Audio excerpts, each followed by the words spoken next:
And we're back. Very quick note at the top of the show here before I forget. I've just been handed this paper by one of our marketing interns. It says that the KrakCast is now on Spotify. We're on Spotify now, Dave. We are indeed, John, with the slick black graphics and everything. Well, we have YouTube, we have iTunes, we have the website, Twitter. We have Facebook, we have... come on, what else do you want, right? Aren't we great? Let's go to Spotify, search the KrakCast, and, you can... All right, get on with it. Come on. Listen in the office or where... Can you listen in the car? I guess you can on the phone. Yes, you can listen to things in automobiles. John. Anyway, we're continuing with our series of episodes inspired by the Krakow Jewish Festival, which we're really enjoying. Festival concludes this Sunday, so make sure to check it out if you haven't already, the big concert on Plat Sharoka. Eva Hussain is our guest today. She's joining us here in the studio, high atop the spires of St. Mary's Church in the main square. All the way from Melbourne, Australia, where she's lived for some time and where she deals professionally with a couple of issues that are especially relevant to the Polish diaspora, the Jewish diaspora, the Polish Jewish diaspora, but we'll get to that in just a couple of minutes. First of all, Eva Hussain, welcome to the KrakCast. Well, thank you. Thank you for having me. Now, before we get into some of these very interesting issues that you deal with, why don't you tell us about yourself and your own background here in Poland and how you made it to Melbourne? It is a long story, but I'll try and keep it brief. So Go ahead. Cool. So I was born in a little town just outside of Łódź called Zgierz. It does have one vowel, no, two. I've always wanted to leave Poland. And I can't really tell you why, but I do have a diary that I wrote when I was about 14 or 15. And on every second page, I want to get out of here was the theme. So when I was 18, I did finally leave. And I spent a year in Paris with my father. And then we immigrated to Australia where the rest of my family, including my grandmother, already was. My mother and my brother stayed behind. In those days, families were not able to get a passport together. So it took 4 years before they came to Australia. And there, actually I should, quite a few things that I'm about to say are a bit scandalous. So Scandalous. Scandalous. I like it. All right. Well, okay. Say it slowly and clearly so we can make good sound bites out of it. No, I will. Okay. So, yep, hopefully your ears and eyes are open. So I got pregnant at the age of 18 in France. So when I arrived in Australia 2 months after my arrival, my son was born, who's now 32, and I have a granddaughter that's 6. And yes, I do look young. Thank you very much. Absolutely. But that sort of shaped my life in a lot of ways, and also in relation to being Jewish, Polish, Australian. So there's quite a mix, and I've had I don't sit there and think of what a hard life I've had. In fact, what I think of it is that whatever happens to you makes you stronger. But I've lived in Australia for 32 years now, and professionally I work as a translator, and I assist people with European citizenship. So the company has grown over the years, but it started with nothing. But we, apart from the fact that it makes you money, it is a passion of mine, and I love learning about people's history. Now, this company that you started in Melbourne, you deal with, as you say, translations and language issues, and you deal with a couple of other things that I think are interesting and also especially relevant to a lot of Polish immigrants from living in Australia and elsewhere, Jewish immigrants. One of them is gaining Polish citizenship. Mm-hmm. Right now, let's start in general terms. What are the requirements for someone to gain Polish citizenship? Okay, so the first thing I will say is that the process is called confirmation of citizenship. So you do have to have Polish ancestors, or at least one. And the law is... I'm sorry, just how far back can you go to find that Polish? There's no limit. Back or forth in terms of generations, but there's a couple of requirements. So everybody in this room knows Polish history. We know that Poland didn't exist for 123 years. So Poland regained its independence in 1918, and in 1920 there was the first law of, on citizenship introduced, and it is called the law of blood. In other words, it doesn't matter where you're born, but it matters who your ancestors are. So you'd need at least one parent, grandparent, great-grandparent to be able to kind of inherit citizenship.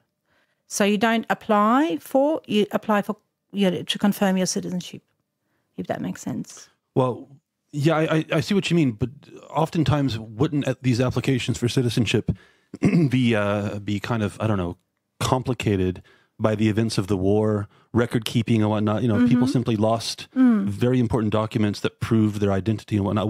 What do you do with somebody born here, let's say just before the war, who has no documentation that they came from Poland? Yeah, well, that is why we have a business, I guess, because if it was easy, then people would do it themselves. But most of our work is actually providing that evidence that you're talking about. So we might know that someone's eligible because we look at the law and how it applies to their case, and everyone's journey is a bit different. But the hardest bit is finding documentation. You're absolutely right about that. So would you say the Polish authorities are mostly flexible and, kind of willing to kind of work with applicants to find that solution, or is it rather restrictive and kind of a high bar to meet? Look, there's no checklist. So, when you, let's say, want to immigrate to America, Australia, they give you a checklist and they will say to you, okay, give us this, and the other. And once you meet certain requirements, you're in. With confirmation of Polish citizenship, the legislation is actually one of the most liberal in the world, because essentially all you need is a Polish parent or grandparent or great-grandparent. You do need to prove the line of ancestry. So you need to prove that you're related to whoever you're applying under, but also that nothing happened from the time that they left Poland and the time you were born that would affect your citizenship. Like what? What would affect your citizenship? For example, serving in a foreign army, acquiring another country's citizenship, marrying for women before 1951. So there's quite a few, and there's a couple of legislations that intersect with each other. So when we take on cases, we check firstly whether people are eligible, because they might not be. Could you give us a rough estimate, very rough estimate, on the percentage of applications that are successful? 100% with us. That's a very rough estimate. Yeah, and that is because we don't take cases on that are not bound to be successful. So kind of pre-qualified, so to speak. Yeah, because look, we don't want to waste people's time and money, and I think, that kind of transparent, honest approach is better for everybody. How much time does this process take? It depends on how far we have to go back, but on average 11 months. But some cases, the longest case we've ever had took 10 years. Wow. Yeah. That's persistence. And they just wanted it. So, and sometimes what happens is that people don't know their family history, and we discover through the process of looking for documents all kinds of things: bigamies, adoptions, imprisonments. People's names are wrong. And where are you looking for these documents? Where do you find them? We start with the country that people immigrated to. So we would start with Australia, America, because the records there are quite good. So we get them first. So, naturalization certificates, birth certificates, marriage certificates, all of that. Then we go to Poland to find documents here. And roughly about 25% of our clients' ancestors come from what is now no longer Poland, so east of the River Bug. Yeah. So we deal with Ukrainian, Lithuanian, Belarusian authorities. I was just wondering, you mentioned family history, and I have to ask you about your own family name, Eva. It's a slightly strange one for an Australian Jewish person. Yeah, it is, but it makes it memorable, so I've kept it. But you get asked about it a lot, yeah. I do. And look, the benefit of having that name is that it is memorable. It's my married name, although I'm now divorced. But my maiden name, it's about 87 letters long, so I try to not spell that. But it's my former husband's Fijian, so nothing to do with Fiji. Fiji, yeah, beautiful place. I'm curious about the motivations of some of the people who kind of contract your services, and by that I mean, if I'm an Australian citizen, I'm a Canadian citizen, I'm an American citizen, et cetera, et cetera. Why do I need Polish citizenship? Why do I want Polish citizenship?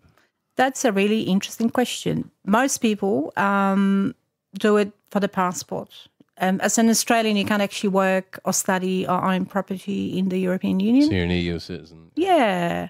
But I will say that whilst this might be the starting point for most of our clients, it's a journey of discovery because we do give them documents that they haven't seen. We give them information they haven't seen. And speaking of things that are scandalous, in Australia we had a situation with a number of federal members of parliament having to resign because they had dual citizenship. So that in itself created a bit of a buzz. But just going back to why, for some people it's an emotional connection. For others, that age, say 22 to 39, they just want to work in Europe. And the space around Poland is quite negative in many of the migrant communities. And by that, I mean they've inherited trauma, I guess, from their parents, grandparents. So quite often their approach to this whole citizenship issue is quite careful and considered. That is until, they come to Poland and they discover that it's nothing like what their grandparents remembered. Do you mind if I ask, what actually happened there? That was with Barnaby Joyce, the Deputy Prime Minister, that went after Johnny Depp's dog, wasn't it? That the guy who got caught up in the passport thing? Johnny Depp's dog. Oh, you're right, yeah. Johnny Depp. Well, that was a separate incident where he castigated Johnny Depp for his disrespect for Australian. Right. But there's been another scandal with him, and that is he had an affair with one of his staffers, and they now have a child. Oh, Barnaby. Yeah. And have you seen him? He's not a good-looking man. No, he is not. But whatever, yeah. He looks like the Australian Prime Minister from that episode in The Simpsons where he just shouts out his window, "Oi, Gus!" That's right. By the way, Eva, we're going to put Johnny Depp in the title of this episode just for better Google search results. Oh, so excellent. Hope you don't mind. He has been. He's finished. Mind Johnny Depp. Now, just going back to the motivations for citizenship. Motivations for getting the citizenship and the passport. As you say, people want access to the labor market. But yeah, I understand that. I think for a lot of people, it's a validation of an emotional connection to the country, even if they don't have maybe a practical connection, right? They have their lives in Melbourne, for example, professional lives, personal lives. They're not going to come here, but part of them feels Polish, and that passport is kind of proof of that, yeah? Yeah, so we're mainly talking, look, it really does depend, but whether they're Catholic, Jewish, or anything in between, there is there's an anxiety and fear about it. So some, we hear from our clients, some people say, my grandmother's turning in her grave if she only knew that I'm, getting a Polish passport. In other families, the grandmother that might still be alive is worried that they may take the grandson into the army or, so it's really, I don't judge why people do it. I know Poland has a law that's very liberal and, if people can get it, then I don't see why they shouldn't.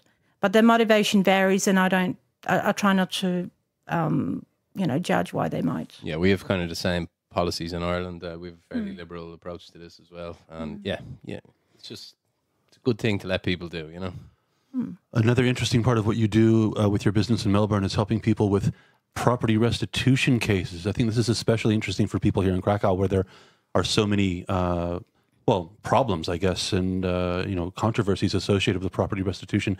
For the benefit of anybody listening who doesn't understand the nature of the problem and the size of the problem, tell us about what property restitution is and why it's such a complex and difficult issue here.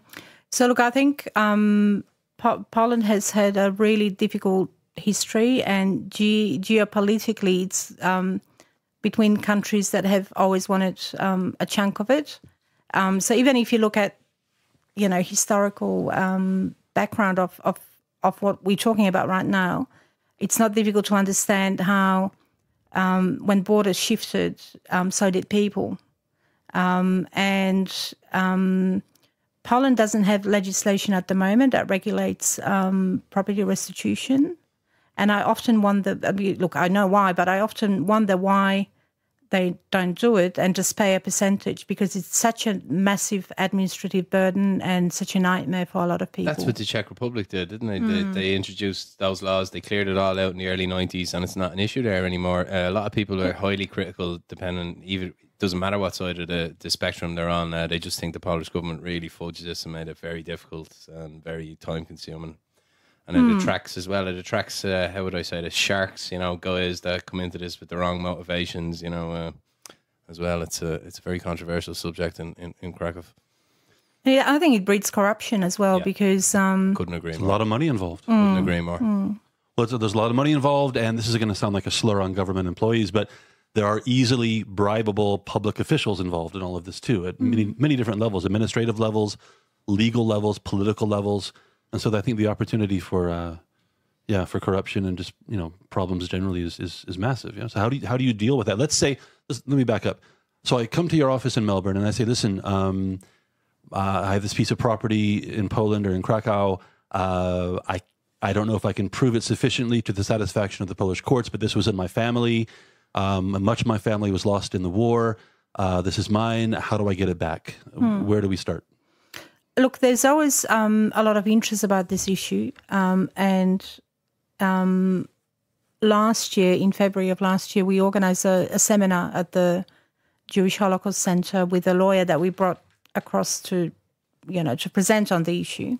And then we held, so about 100 people came to that. And then we held individual consultations with about 30. And people not only come with their documents and a desire to reclaim their property, but emotional baggage. And there's something about them wanting to get it done for free that I do not understand. So, the lawyer at considerable expense and, the conversation was very clear. Here's a lawyer, you can consult with him free of charge, but if there's anything else you want to do, you have to pay. And people don't like that. They're resented. They don't understand that, it's a commercial discussion, I guess, because at the end of the day, there's no process in the Polish law to do anything other than that. You do have to engage a lawyer. It's a legal process. Yeah, it is. But so you're saying that the claimants to the property often object to the fact that they have to pay somebody to help them? Yeah. So we try and, so what we do is we say to them, okay, forget about the lawyer at this point. Let's find out the information first. So we go into the archives and we provide them with copies of user-frac registers or whatever it is. And we cap it at, $500. And we say, for that money, this is what you're going to get. And even that becomes an issue for people. And I imagine you can spend a lot more than $500 in this kind of legal battle. A lot more. Yeah. And look, for some people, it's a pipe dream. Like they often imagine that they own a palace, and in fact, it's a little, piece of land somewhere in Chimdolny, whatever. Middle of nowhere. Yeah. So it's a difficult thing. So out of those 30 that I just mentioned, probably only about 5 went through anything other than just having a chat. And I think, we considered it as a bit of a community service because at least first time ever for some of them, they were able to talk about what happened and what they had, and they were given options. But, for us, it is a commercial venture. And in the end, we had to field phone calls from people that were really quite unhappy, even though I tried to make it, very clear about what it is that we're selling, essentially. Well, you're selling a service. You're working for them, essentially. But there's quite a bit of resentment. And I think also people don't understand that there's no legislation in Poland and you have to go through the courts. And it's, even though that is the first thing we said to them, look, if you want to pursue it, it'll take 10 years plus. And, the arrangement with the lawyer is a no-win, no-fee kind of, but they still have to pay some out-of-pocket expense. The guy's not going to do it for free. So that's the first thing. And then for those that have decided to pursue it, it gets stuck at the level of, of court, where they ask for documents that may not exist. They ask for information that people might not know. That's a challenge to be able to prove or respond to what the courts require. Do you have the impression that the courts kind of intentionally make it more difficult than it should be, or are they trying to help resolve the situation, or what? I think everybody's really worried about being pursued for corruption. So the courts, there's a process, particularly in Warsaw and Krakow and a few other cities, of what they call here in Poland, lustracja. So they go back over old judgments as well, just to make sure, because there have been quite a few dodgy, court orders given and properties given back that were not to the rightful owners. So they're very careful and very, careful. Big scandals here. I think one of them included the mayor of Warsaw now recently. Her name was kind of involved in some dodgy... Her husband, in fact. And her husband involved in some dodgy dealings. So let me give you another hypothetical here. I go into your office and I have as much documentation as could possibly be expected. I can document that I own that property across the street right there here in Krakow. No doubt that it's mine or belongs to my family. How much, at a minimum, how much am I going to spend getting it back, and how long is it going to take? Okay, so the first thing you would have to do is to prove who owned the property in 1939. My grandfather, for your example. grandfather. Did your grandfather have a will? Maybe. Lost in the war, just like lots of other documents. Do you have your grandfather's death certificate? Nope. Didn't exist. Okay, so he may well be alive still. Then I just don't know about it. Yeah. Okay, so that's the first thing we have to prove. So we can't prove that he's dead, so you can't give the building to me. Sounds like you'd also make an excellent judge, Eva. Yep. So the problems start right away. Yes. Did your grandfather have any siblings? Did he have any children? Did the siblings have any children? Do you have any cousins? Who's entitled to this property? Is there a will? So I need to prove that not only that I'm entitled, that any number of other people are not entitled or don't exist. That have died or don't exist, yes. Would it be fair to say this is one of the more frustrating topics or areas that you deal with in your business? Yeah, for sure, because it's very unpredictable. So with citizenship, we can tell you, yes, you can get it. Yes, you're eligible. With property restitution, nobody really knows. I mean, there are principles of it. So the first thing is we check who was the owner 1st of September 1939. Your grandfather. Great. Okay. Where's his birth certificate? Is he still alive? Who else was related to him that may be a beneficiary? So you not only have to prove that you are the beneficiary of your grandfather's will, if it existed, is there anybody else that might likely... Yeah, you have to supply a very detailed family tree, basically. You do, and documentation proving who these people are and what happened to them. Just to move away from restitution for a minute, what's your own impressions when you come back to visit Krakow? Is it a good experience? Can you see all the massive changes over the last decade or so? Or is it a place you enjoy visiting? Yeah, look, I love it. This is my first experience of the Jewish Festival, and I honestly do not know how you can sustain it for 30 years with this kind of quality. And, you do hear... people complaining, but, we're in Poland after all. I just, I'm just full of admiration for the experience and for, I went to a couple of concerts and I could feel my ancestors in the air. I'm not particularly spiritual, but I think the work that, it started with the Shabbat dinner. We went and there were Polish volunteers serving food and, cleaning up the plates, and I was just overwhelmed by people that aren't Jewish that are so well connected, and by the massive effort that it must take every year to get this off the ground and keep it fresh and keep it interesting and relevant to people. I'm just full of admiration. And as far as changes, look, it's not just the infrastructure, but people as well. So every now and then you get the Yema in shops, but mostly people are very friendly and really, really helpful. Absolutely. Lots of people speak English, and even since we've got here, we've noticed, a huge change. Let us finish up by asking you about a position, a very high position you hold in an association of Australian Polish Jews. Help me on this. Yeah. So let me just remember what it's called. It's a long title. It is Australian Society of Polish Jews and Their Descendants. So ASPJ, yeah. And you are the what? Deputy President. Nice. Deputy President.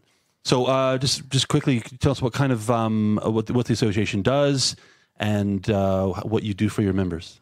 Okay, so we're pretty unique in that we, as far as we know, are the only organization in the world that does what we do, which is educate and build bridges. So we have a very close alliance with the Polish community in Melbourne in particular and Sydney.